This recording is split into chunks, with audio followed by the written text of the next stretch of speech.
what's up YouTube fam? Brandon Weaver here once again, and thank you for watching once again. I appreciate you. All right, today we're talking about these utility bills, these utility collections, man. All right, we're talking about student loans. We're talking about people getting about $10,000 worth of collections off the report in one round. This is phenomenal. I'm gonna talk to you about this right here. We're also talking about somebody who went from 546 to 756. That's what I'm talking about. So let's get right into it.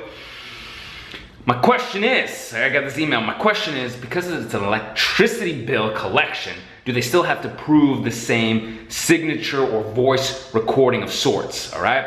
Are the addresses count as proof? Is this validation?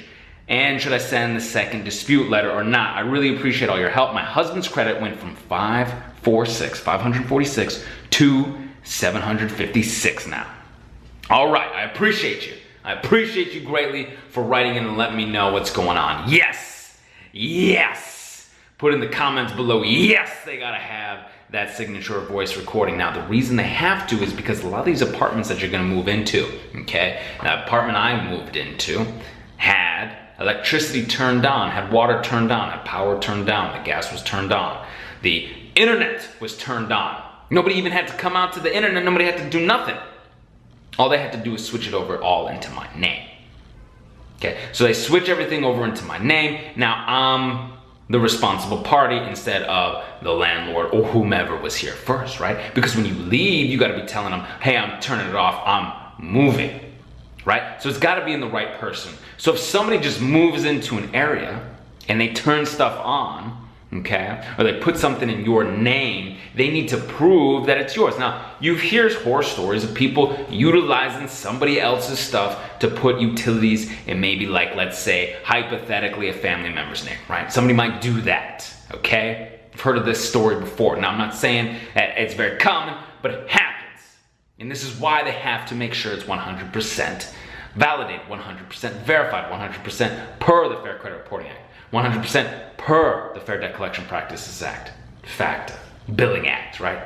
Fair Billing Act, Fair Credit Billing Act, yeah? Y'all heard of it. Y'all know, state and federal laws, y'all know. So they gotta do the same thing. Now, what else are you gonna do, Brandon? You're asking, what else can I do? Because I'm all jammed up in their system.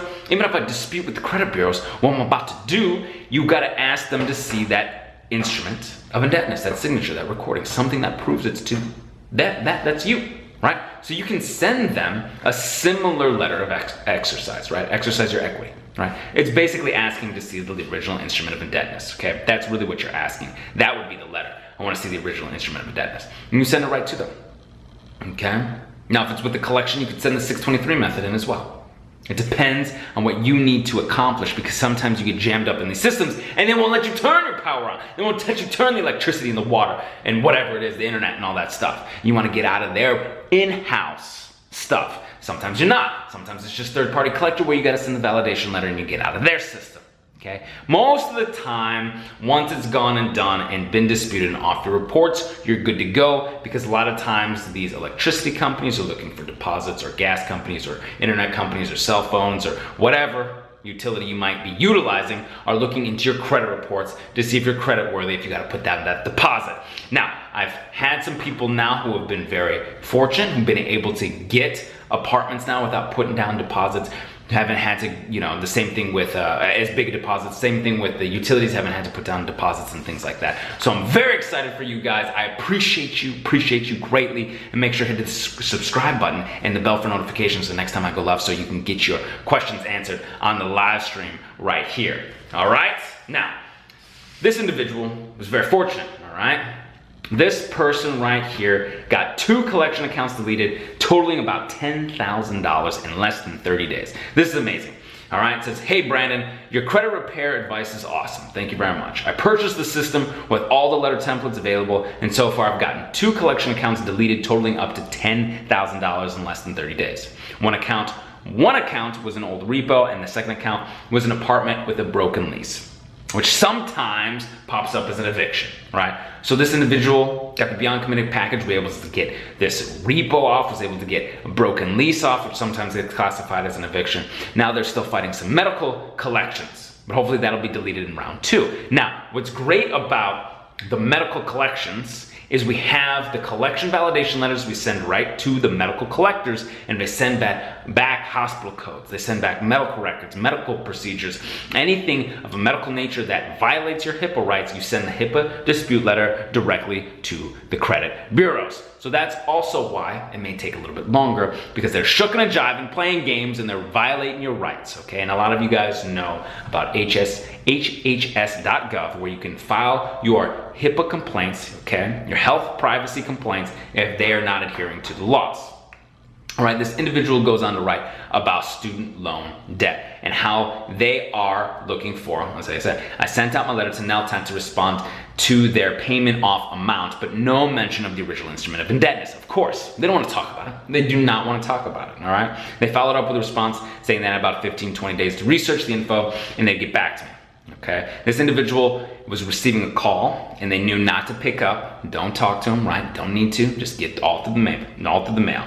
All right. What do I do next? Is there any more follow-up letters that I need to send out? Right. So in the book, teaching you about how to send out this letter to get the master promissory note, there are follow-up letters in there as well. However, you have 15, 20 days to see what the outcome is. So take a look, see what the outcome is, see if they can produce something. If they can't, okay, you can take them to court. You can have it discharged. You can have it removed from your credit report. People are getting, I know you've seen some other videos here of people getting, Fed loan removed, student loans removed from their credit reports. So it can happen for you as well, but stick to it, stick to the plan, all right? It's already working for you, getting $10,000 off your reports in less than 30 days. That's fantastic. I applaud you and appreciate you.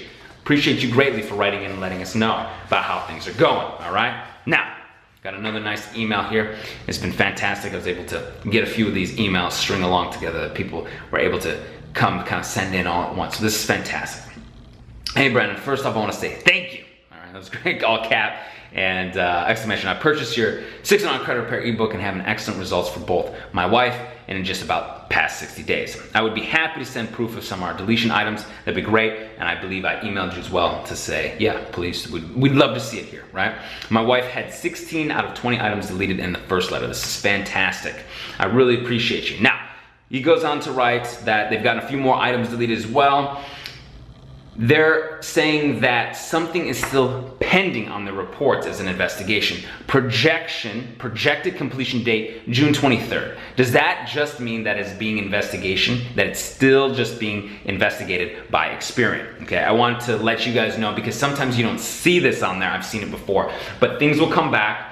One letter shows 5 out of 6 accounts deleted, but some other stuff says that stuff is still pending. Okay, some stuff is still pending. So they got a response back within the 30-day time period. It says, hey, we've deleted a few things, but there's still stuff pending. This is a response. So this response happens. They're saying, hey, look, we are doing the best that we can, whatever, right? Whatever they say. We've done our due diligence. We're trying our best. We've deleted some things. Hey, please hang in there. It's gonna be done by that. That counts, all right? That counts. Especially if you're getting deletions, the chances of stuff coming off are pretty high. That means that by that time, that's when they're supposed to have stuff done. So if they don't have it done by that time and have postmarked you a response by then, and the mail come a little late or whatever, you don't have something back, you can send that non-response letter, have them dead to rights, and submit complaints, and submit all your information to BBB, right? CFPB, okay, FTC, right, to AG, all that good stuff. Chop them up, all right? We can do this work for you too, guys, if you want, at theawesomelifegroup.com. Again, all these people are getting some phenomenal deletions. They're getting their credit scores to go up. They're getting nasty collections off. Nasty, nasty stuff, right? Repos, evictions, broken leases, utility bill stuff. I mean, things that really hold you back as far as getting another car, an apartment, and a life, right? Medical stuff, okay? Student loan stuff. All right, 609creditrepair.com. You got email support here with me. Yes, yes indeed. Hit the bell for notifications for the next time I go live so you can get live Q&A with me. All right, I appreciate you all so much. We're almost at 60,000 subscribers. I could not imagine doing this without this amazing subscribe tribe. So when you hit the subscribe button, put down subscribe tribe down below. I appreciate you all greatly. And until I see you in person, I will see you on the other side. Take care.